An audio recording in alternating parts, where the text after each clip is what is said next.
Well, hey there everybody, welcome back to the channel. I'm Adam, thanks for hanging out with me again today. And on today's video, we're going to take a look at the Mad Fighter. So if you guys haven't seen where this originated from, I'll put a link up here and one down in the description below. So this came from Glenn over at Riviera RC. We were doing a sticker exchange. I was sending him some channel stickers, he was sending me some channel stickers, and he said he put a little something extra in the box. And when it got here, let's just say there was a whole lot of extra in the box. So when I got the kit, it was like this. It was already built. The only thing I had to do to it was to make sure everything was working correctly.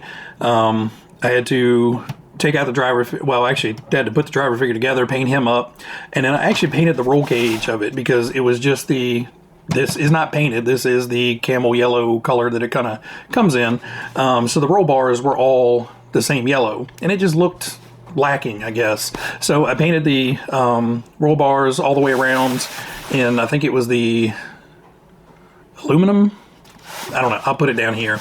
It was one of the acrylic paints, so I just hand painted all that on, which was a little tricky back here because I couldn't take the wing off because one of the wing screws is right behind the I and a G on the fighter, and I didn't want to cut that off to pull the wing off, so I had to kind of carefully go in and paint all around it. No big deal.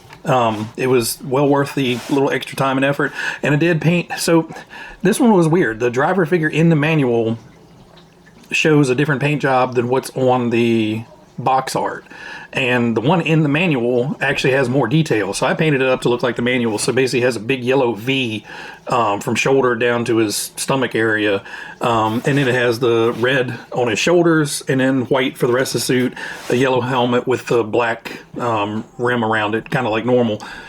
So I just thought that little triangle of yellow and the red shoulders, you know, matched the car very well, and you'll see pictures of it when I get done yabbering here.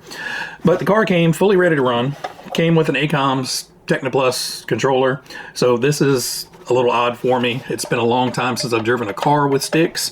I've got tanks, you know, that makes a lot of sense with tanks, but those don't go very fast. Thankfully, this one doesn't either, but you'll see that in the run video. So I didn't have any problems. You know, I guess it's kind of like riding a bike. Once you've done it once, you kind of don't forget. I did have to take this apart.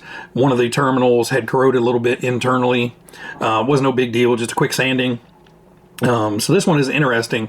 Basically, there were no wires connecting the battery terminals to the internals of the radio, which is actually really good.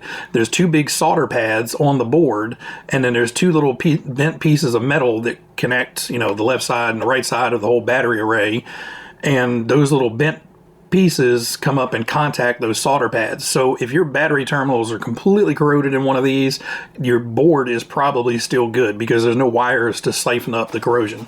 Anyway, complete sidebar there, but I thought that was a really cool little way that they did this, and it just clamshells together and it works great.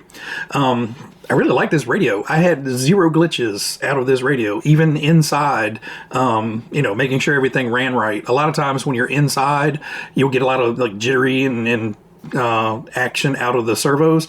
This completely noise free. So, you know, and this is a 27 megahertz radio. It's an old radio, but worked very well. So now I kind of see why some of the guys in the UK are still rocking those, because it worked very well.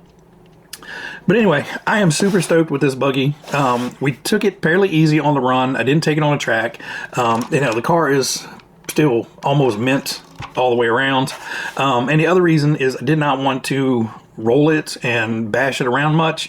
They're very notorious for breaking right here on the body. So you have the little inlet in the body up here for, you know, the engine to breathe, and there's very little plastic in this corner, and you have the mount point here and a mount point here, so any downward force on it stresses that front end and puts a lot of tension on that one little area. So I did not want to break the body. Decals are all original, and you know, it's just an absolute awesome car. So it's all original body, decals, wheels, tires. The speed control is the mechanical speed control, just like it would have come. It's got the resistor back here, pogo shocks. It's just an absolute piece of RC history, and I absolutely love the clear gearbox on this. I wish Tamiya would re-release something with these, you know, transparent plastics on there. You know, they would sell like hotcakes.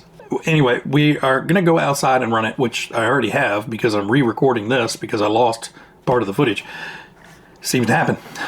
Actually, funny enough, Glenn just had a video talking about he lost a whole bunch of footage, and you know, evidently I thought I hit record on the camera and didn't. Whoops. Anyway, guys, I hope you guys enjoyed the quick little run video. I hope you guys enjoyed the rambling. If you have any questions, drop them down in the comments below. Again, I'll have the other video linked in the description, and I'll also have Riviera RC, Glenn's channel, pinned down there. If you guys have not gone and check him out, go check him out. He's got a lot of good content. I know he's working on a whole lot of stuff. He's got a Scania truck over there he's working on, I believe, and a couple different buggies, and I mean a couple different on-road cars, a couple different buggies in the background, and he's got a pile of stuff he's got to work through. So he's kind of like me, he has a buying problem and not enough time to get stuff all done. Anyway, guys, everybody out there, you guys be happy, be healthy, be safe, and I will catch you on the next one. See you guys.